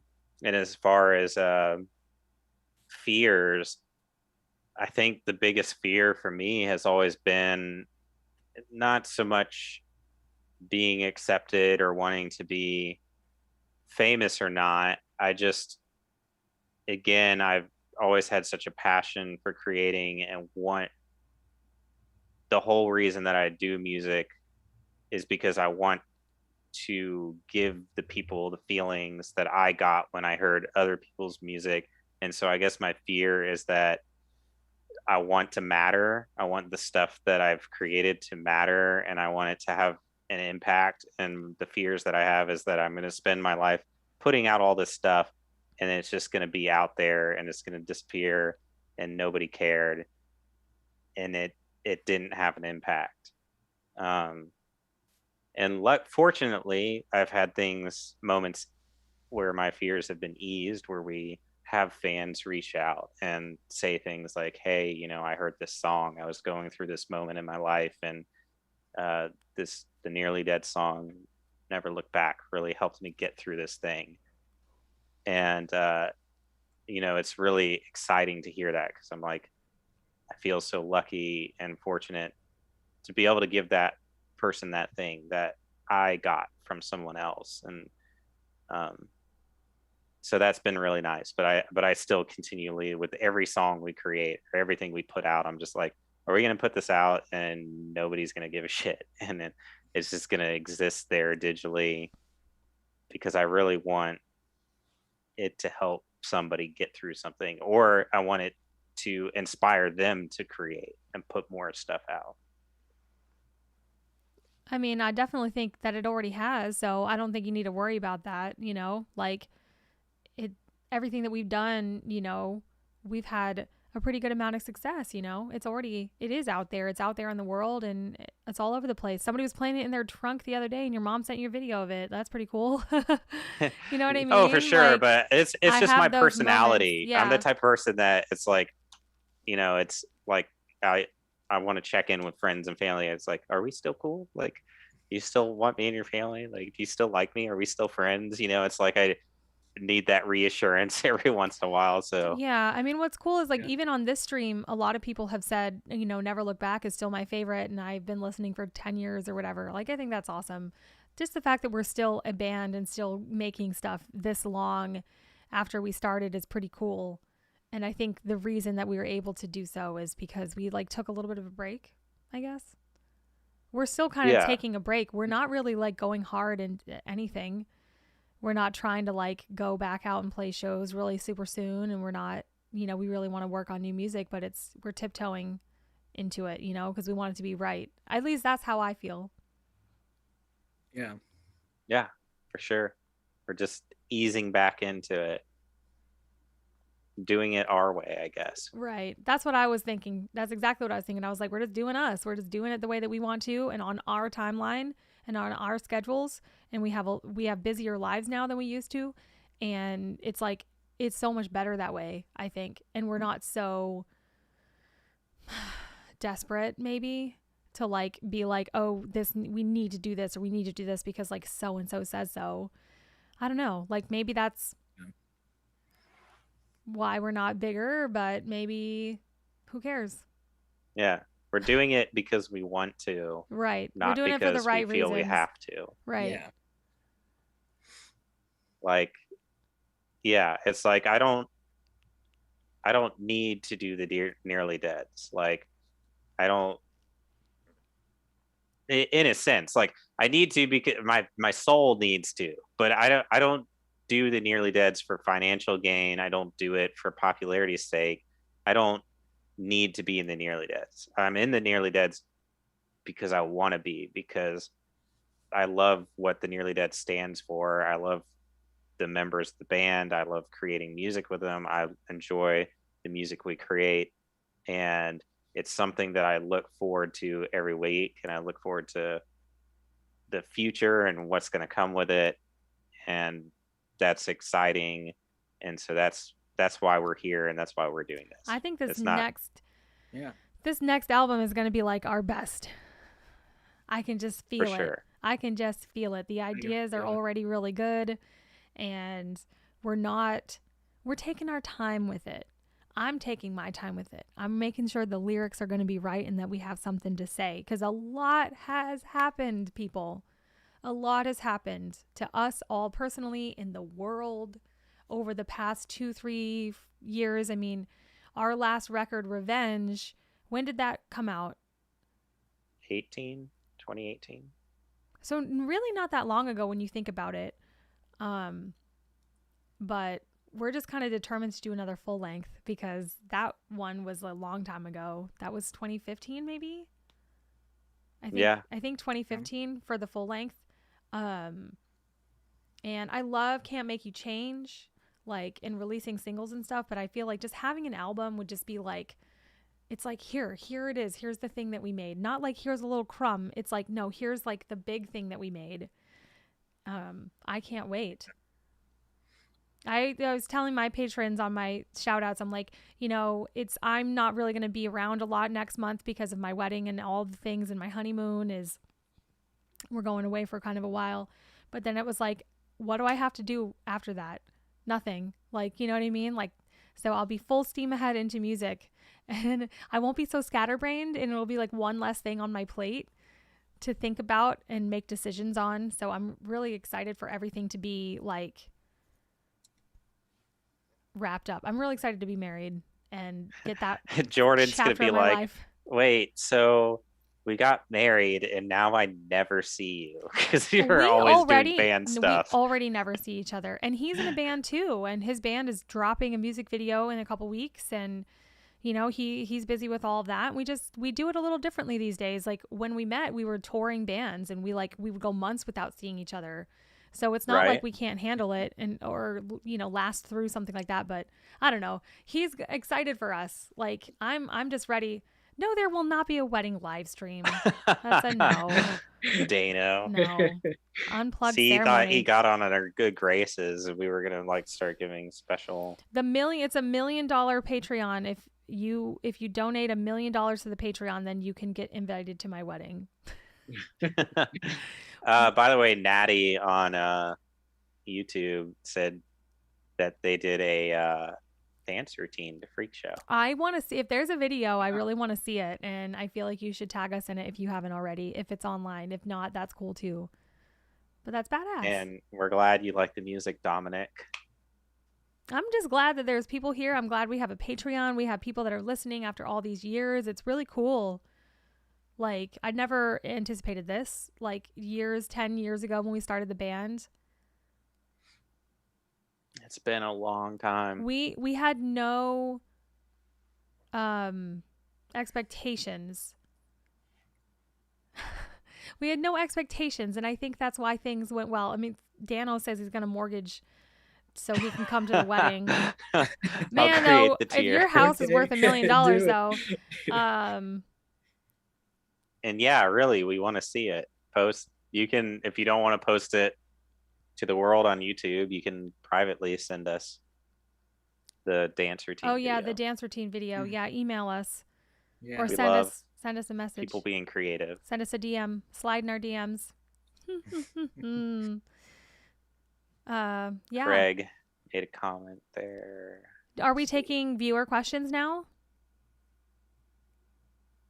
Yeah, We have 10 minutes. we're in that wrap up phase. So if there's anybody, we can't do any big major topics, but if you have any like quick lighthearted questions. lighthearted questions, I like this part jump in because real I quick. always tell people to be funny. Yeah, and this one you get Doolin asking about Cheerio wraps. That answer went on for a long time. Dude, I broke down the math and the science of it. Like I had a whole equation going. We could have done it. Yeah. It Ooh, We need some okay. We practical have a good research. question. What's the School and weirdest Doolin. dream you had? And I want to answer this one because I had a weird dream last night. I have all these like wedding anxiety dreams. So I have dreams that like no one shows up to my wedding and like things like that. But last night I had a dream that I had to give my cat a bath, and we never give her baths. It's not a thing that she does. But for some reason, Danny Elfman and myself were giving my cat a bath together. Huh. I I feel like he'd be into it. very like, realistic. I don't know I if think you'd do. I don't know, but it was definitely Danny Elfman. That's hilarious. Yeah, I don't think I can get into weirdest dreams. It's like X-rated, but I mean, I always have the anxiety dreams where my teeth are falling out. But before every tour or show that we have, I always have dreams about the shows going wrong. No like one me being on coming. stage and not having my cables, and I can't like find my cables, or I can't find some piece of gear, and the show's starting. The people are out there, like we're supposed to play, and I'm like scrambling around because I can't find something, or somebody's not there. I always have those dreams before every single tour. What about you, Josh? The only weird one that comes to mind that I never forgot, like years ago, I had a dream that I walked outside and Goombas from Mario were staring at me, and then Bowser comes through my house and starts chasing me. It was a nightmare. Like I was terrified in the dream. But when I think about it now, I'm just like, it's such a stupid dream. But yeah, that's really the only weird one I can think of off the top of my head. I've had some weird ones though.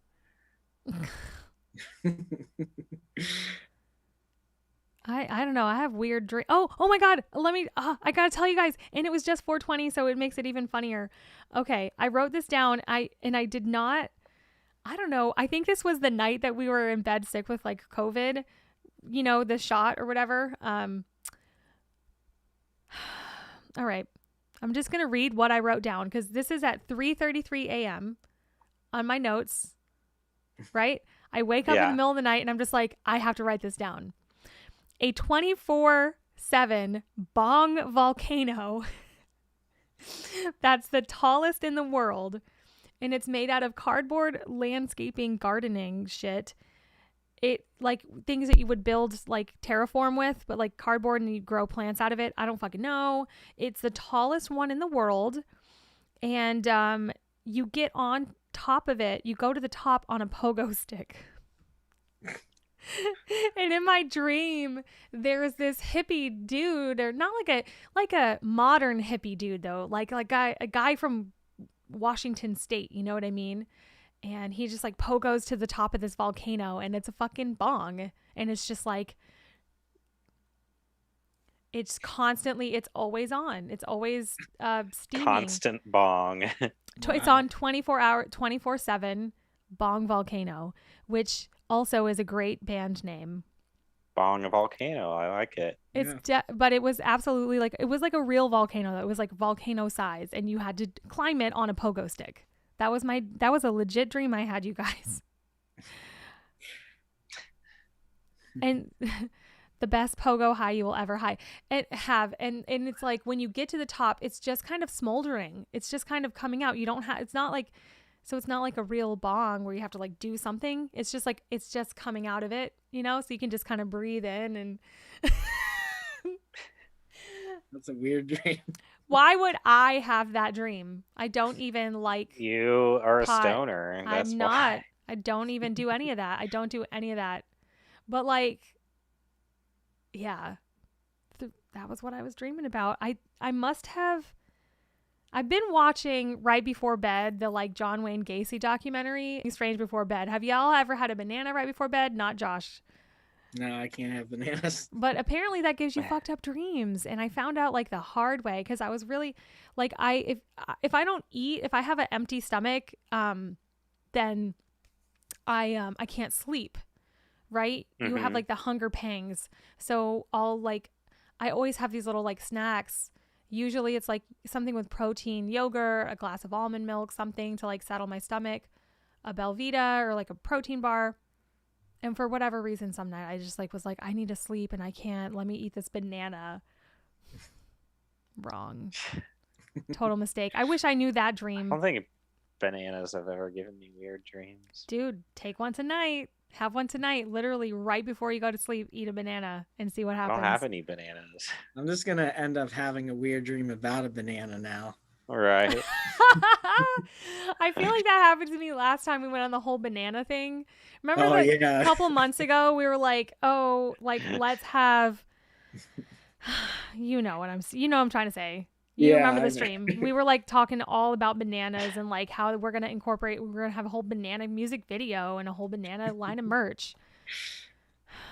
I feel like my brain just went really dark, and I imagined in Josh's banana dream, it's Josh getting like taken advantage of by a banana that's like life size. Like Josh is sleeping, the bananas coming in, and he's like, Josh, I want you. And Josh is like, no, I can't have you. I'm allergic. And the banana's just like, that's funny.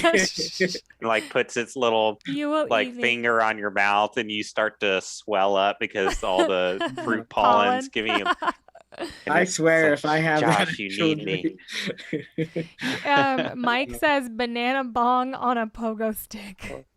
That's what we're all gonna dream about tonight. Bong volcanoes. And they're gonna be like, or they're gonna be like hanging outside your front door like the Goombas in your dream. There's gonna be a bunch of bananas. They'll all be holding bananas. I think we just revealed that our fans are all stoners. They're all making bong comments. I posted a belated judgmental thing to 420 on Twitter. It was a picture of Wayne from Letterkenny. And he's just said something like, y'all did the pots, didn't you? And his like judgmental face. Oh man. Irk the Imp just says Bonono. I need to get a shirt that says that. That's what Josh has to say. No means no, Bonono. Bonono. Bonono. Or like you guys know how like Jem has like a tattoo that says she has a latex allergy. So like if she's ever in the ambulance, they know like you got to get like a banana tattoo. Josh, do you have any tattoos? I don't think you do. Nope. I don't have any tattoos. Are you gonna get You need some knuckle tats. It's gonna say Bonono across my knuckle. Banono. Except, yeah, exclamation point. Steve, if you got knuckle tats, what would yours say? I don't know. Something stupid, I'm sure. Something like Star Wars related. I know. Like I heart Jedi, you. I know.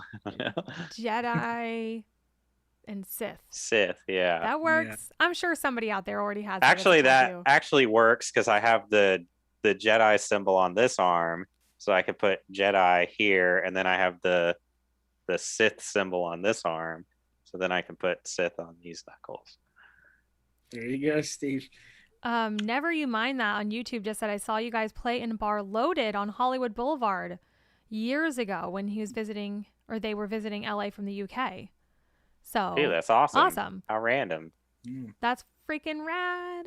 I love that you guys have seen us. I can't wait to, I feel like once we obviously release the album, do our Kickstarter and do all that, and then we'll have a reason to like go out and play shows again. And I just like, I can't wait. But like, I know it needs to wait.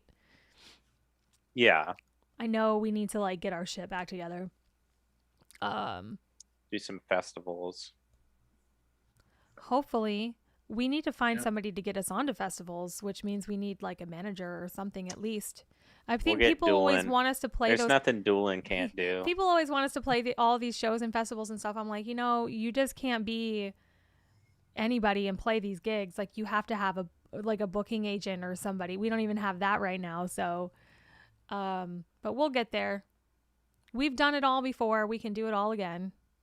Right. But when you're like an independent band, like most bands that play those festivals are on a label and they put their bands on the festival, and their label helps pay for it and sponsor the festival and things like that, which is not a bad thing. I think somebody else earlier posted, you know, I love the festivals because I see bands I don't know. And like that's amazing, because for bands like us who play like the smaller stages, whatever, we end up getting to meet so many cool people and expanding our fan base, even though we're not like on the main stage. Or you get to see bands like ICP, which I would never pay money to see them, but I got to see them because I was already there. At Rockfest, yeah. That was cool. With their Fago tubs they were bringing out. That was awesome. And the feathers. God, I was so glad I was not up front. That seemed like the worst thing ever. All right, guys. Well, would you want to wrap it up, Steve? Yeah, I mean, I guess that's it for this week, and this is our weekly Wednesday stream, and if it's not all of us, it will be some of us. If we can't do this one week, it will be very rare, but we try to do this every week, so we're happy that you joined in. The more that are here, the more that are interacting, the more fun it is, so tune in. And like I said, this month coming up, May, right? This is the next month. Upgrade to, wait, we're not supposed to point. We're supposed to, like pointing's bad. They teach you that in speech. Upgrade to a producer tier for the month of May, or sign up for the producer tier, because this is the month to do it.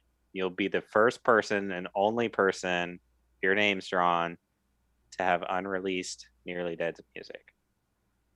Yeah. Big month to do it. The EP was called Not Nearly Enough, and we recorded it at the Brown Owl in Nashville, Tennessee, and I'll never forget the process, and it was super cool.